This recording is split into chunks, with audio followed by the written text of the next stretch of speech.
Yang kedua, An Abi Sa'id Al-Khudri radhiyallahu anhu qala Rasulullah sallallahu alaihi wasallam, Rasulullah bersabda, innal ma'a tahurun. Sesungguhnya air itu suci. La yunajjisuhu syai'un. Tidak bisa menjadi najis oleh sesuatu apapun. Nah, ini dulu.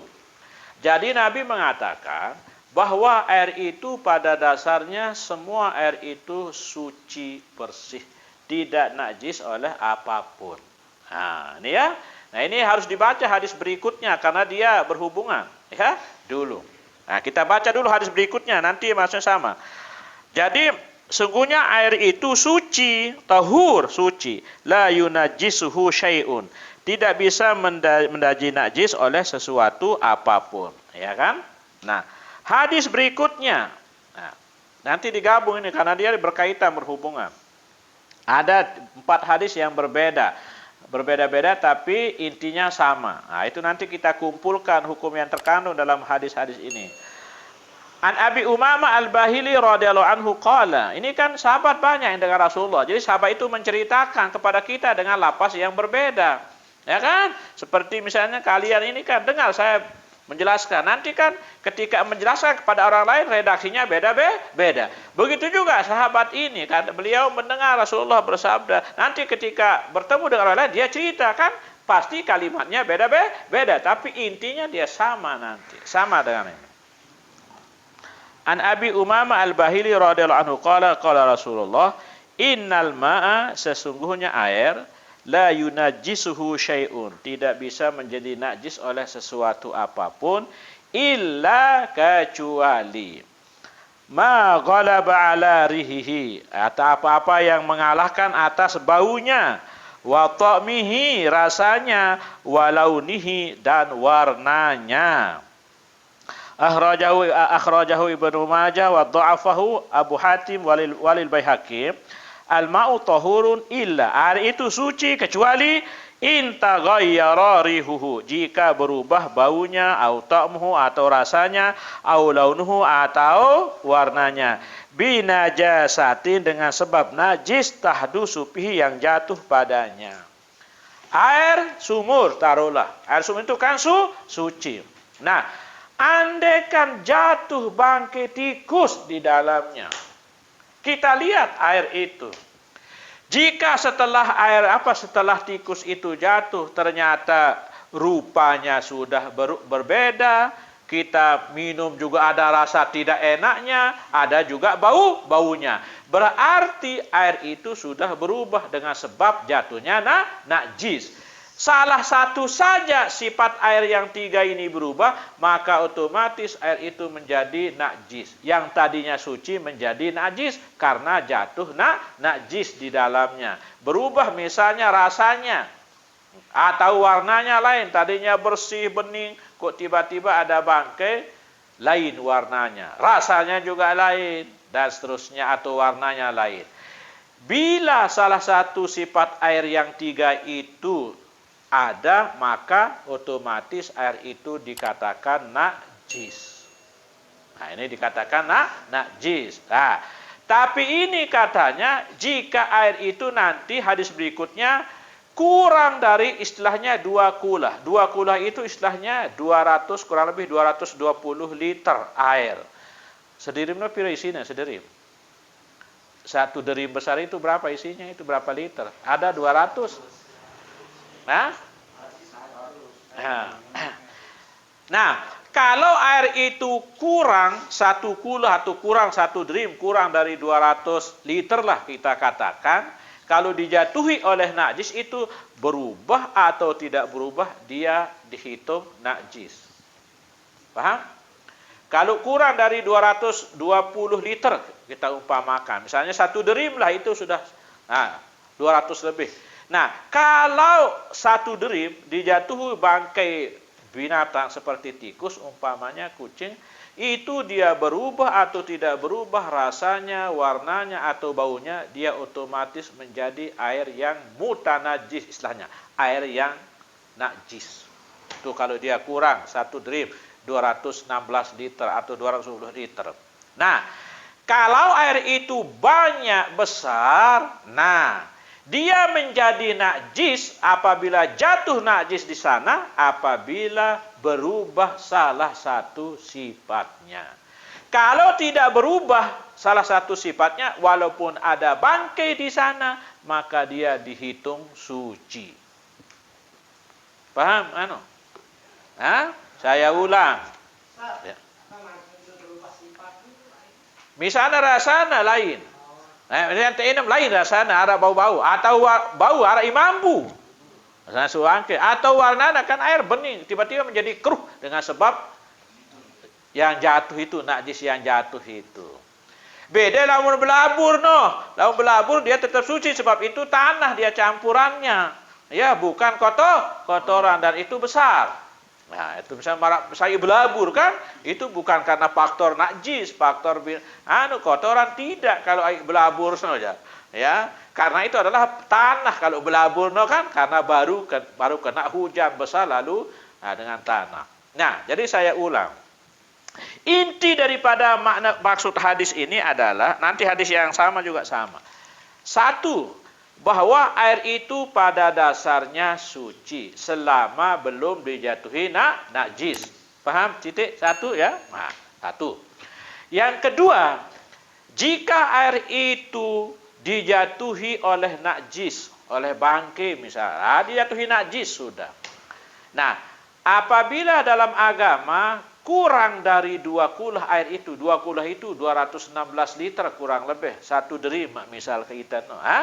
Kalau air itu kurang dari ukuran yang tadi, dijatuhi najis, kotoran, berubah atau tidak berubah, salah satu sifatnya itu hukumnya najis.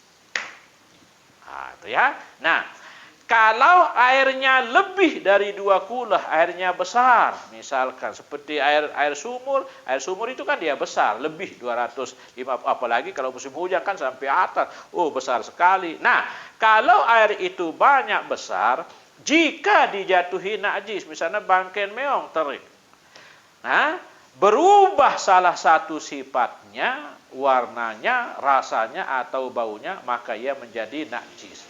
Tapi jika tidak berubah sama sekali, dia dihitung suci.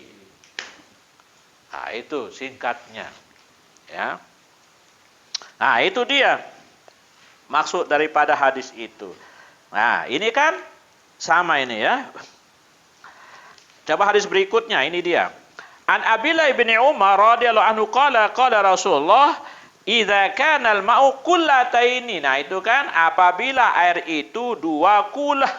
2 kulah itu seperti tadi, lebih dari 200 liter lah. Kontek-kontek no, ya. Jadi yang dimasukkan 2 liter itu adalah 200 liter lebih. Nah, lam yahmilil khabatha. Dia tidak menanggung najis, dia tidak mengandung kotoran. Nah, itu ya. Wa fi labzin lam yanjus, dia itu tidak najis walaupun ada binatang atau ada najis yang jatuh. Kalau airnya lebih 2 kula. Nah, itu. Nah, itu dia. Jadi air yang 2 kula tadi selama tidak berubah maka ia tetap suci. Kalau berubah salah satu sifatnya maka hukumnya najis. Nah, itu kesimpulan. Inilah yang namanya air yang mutanajis, yaitu air yang kena najis. Nah, itu.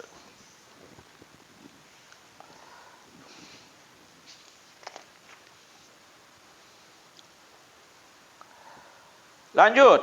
Nah, ini beberapa hukum ini. Nah, ini perlu diperhatikan ini ya. Anak-anak muda ini ya. Ini hukum. An Abi Hurairah radhiyallahu anhu, kembali dari sahabat Abu Hurairah. Qala Rasulullah, la yaghtasil ahadukum fil ma'id daimi wa huwa junubun. Janganlah mandi salah seorang di antara kalian pada air yang tenang dan dia dalam keadaan junub. B, maksud air tenang, air yang tidak mengalir. Misalkan ada kolam yang kecil. Nah, itu. Kalau dia tidak mengalir, tidak keluar airnya, tidak ada air yang masuk, cuma air itu saja tertinggal di sana, nah itu jangan mandi di sana kalau kita dalam keadaan junub. Nah, itu berarti air itu nanti menjadi najis. Kecuali kalau air itu mengalir, misalnya tengah-tengah bangka tahu ada airnya yang masuk, ada airnya yang keluar. Berarti air itu kan berganti jadinya. Nah, sekarang air itu tergenang, tidak ada yang mengalir. Terus kita dalam keadaan mengandung janabah hadas besar, langsung nyemplung tono. Nah, berarti air itu sudah tidak suci lagi. Nah, kalau airnya tidak mengalir itu. Akhrajahu Muslim walil Bukhari. Ah, ini juga walil Bukhari la yabulan ahadukum fil ma'il ladzi la jadi. Jangan kencing salah seorang di antara kalian pada air yang tidak mengalir. Tsumma yaghtasilu bihi, kemudian dia mandi. Apalagi ini dia nyemplung kencing langsung mandi di sana. Kan bercampur air dengan kencing walaupun tidak sebanding. Misalkan kencing dengan air, tetapi karena air itu tidak mengalir, maka menjadilah air itu kotor alias najis. Kalau tidak mengalir jangan, ya. Wali Abi Daud wala yaghtasilu fihi minal janabah. Jangan dia mandi di sana dari sebab janabah. Kalau mandi biasa-biasa tidak ada masalah. Tapi kalau dia berwudu atau mandi besar maka mandinya tidak sah. Sebab apa? Air itu najis. Nah, itu dia, ya. Nah, iya, ini kan tidak dihitung yang tidak mengalir, ya, yang tidak mengalir, ya, itu. Apa alasan juga? Kan ada juga binatang di sana. Misalnya seperti ikan. Ikan itu bisa mati dengan kencing kita itu. Dan kencing itu adalah kotoran. Jadi bisa terganggu juga habitat yang ada di sana, ya. Nah, itu. Sekalipun dia besar. Ini. Yang penting dia tidak mengalir. Kalau mengalir tidak ada masalah karena ada yang masuk. Iya. Iya. Betul. Jadi ini kan tidak disebut banyak atau tidaknya. Yang jelas air itu tidak mengalir. Jangan dipakai. Jangan kencing di sana. Jangan mengangkat hadas di sana. Itu, ya.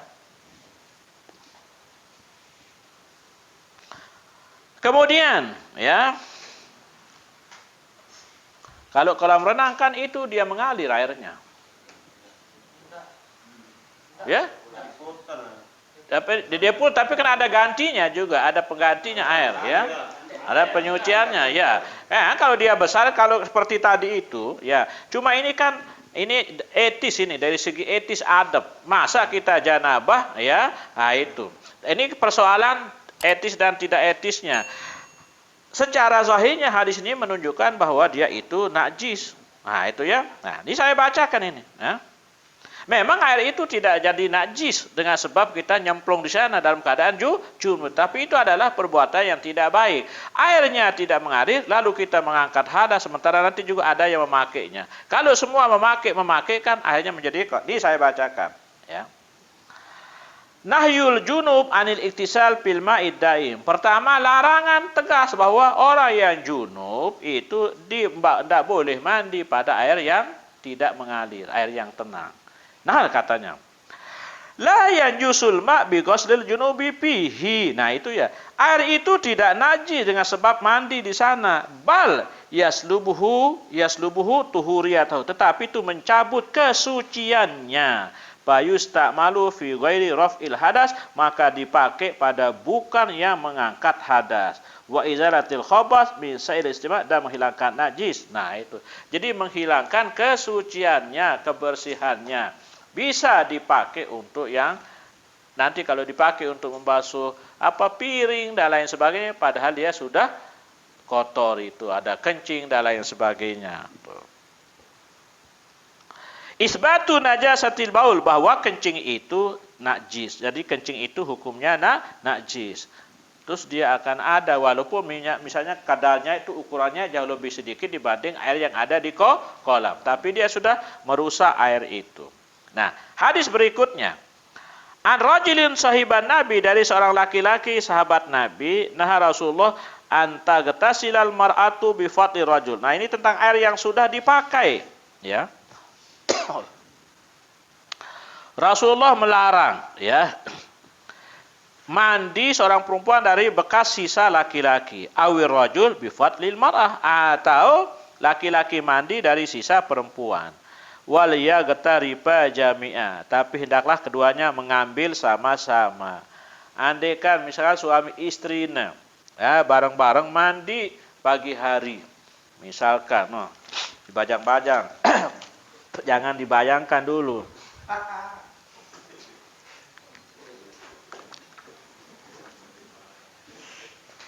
Apalagi nanti hadis berikutnya.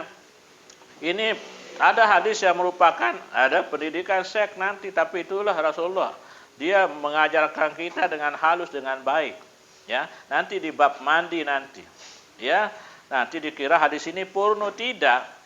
Ya, tapi itulah. Jadi Nabi pakai bahasa-bahasa yang halus, tidak vulgar. Tapi itu mendidik kita supaya kita bisa memahami. Ya. Jadi katanya Rasulullah melarang laki-laki mandi dengan sisa perempuan atau perempuan dari sisa laki. Kalau mau bareng-bareng mandi, waliyaghtariba, daklah masing-masing. Nah, misal kamar mandi kadu bak di dalam. Pakai bak. Suami istri telah berhubungan, suami istri misalkan tadi malam. Pagi-pagi bareng mandi di kamar mandi. Nah, lalu atau duluan misalkan laki-laki mandi. Nah, ada sisa bekas dia mandi itu misalkan. Seperti tadi itu, dia masuk bak atau dia pakai dia ta'adom misalnya, ya. Aparana bekas bekas mandi laki-laki suaminya masih ada tersisa. Nah, itu tidak boleh perempuan memakai itu, begitu juga sebaliknya. Kalau mau misalnya lek bak, harus misalnya pada turun lek bak misalkan. Nah, lalu pada mele mandi bareng, bau bareng-bareng pada nyebok kentang. Dendek bareng-bareng pada nyemplung ton oleh bak si kode no. Ya, jadi masing-masing nyebok ke tanah. Supaya air itu tidak jatuh mustakmal alias air yang sudah dipakai. Nah, hadis berikutnya ya Nabi mengatakan, hadis Maimunah mengatakan Nabi pernah mandi dari bekas istri-istrinya. Nah, ini menunjukkan air mustakmal, air yang sudah dipakai tidak najis. Mana dia? Nah, ini dia. Ani bin Abbas radhiyallahu anhu anna Nabi kana yaghtasilu bi fadli Maimunah. Nabi pernah mandi dengan bekas sisa Maimunah. Akhrajahu, Maimunah ini ada istri Nabi, Muslim. Wa li ashabi sunan igtasala ba'du azwajin Nabi. Mandi sebagian istri Nabi fi jabnatin, pada satu jabnah bak. Ya, bejana. Faja'al yaghtasila minha, maka Nabi datang untuk mandi dari sana, ya. Faqalat, Nabi datang untuk mandi itu dari bekas air itu. Faqalat, berkata istri Nabi, ini kuntu junuba Rasulullah, saya ini tadi mandi dari junub. Saya ini tadi junub mandi. Apa jawab Nabi? Faqala innal ma'a la yajnub. Sungguhnya air tidak junub. Kalau air tidak junub, kamu yang junub. Jadi Nabi mandi pakai sisa air itu. Ini menunjukkan air yang sudah dipakai itu tidak najis. Kamu yang junub. Kalau air tidak ada junub, kata Nabi. Itu ya. Sama ini. Oh iya, satu tadi. Ya, jadi menunjukkan kalau mazhab Imam Ahmad memang gitu. Kalau mazhab Imam Ahmad mengatakan mustakmal itu suci.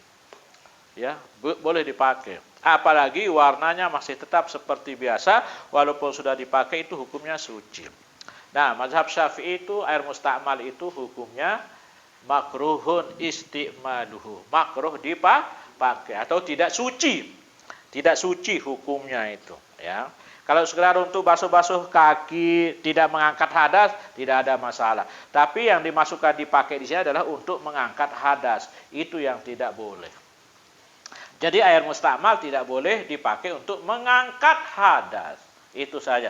Kalau sudah misalnya naik termis, bangkat di kebun, pakai itu tidak ada masalah. Jadi pengertiannya di sini adalah dipakai untuk mengangkat hadas. Itu yang tidak boleh, air yang sudah dipakai alias air mustakmal.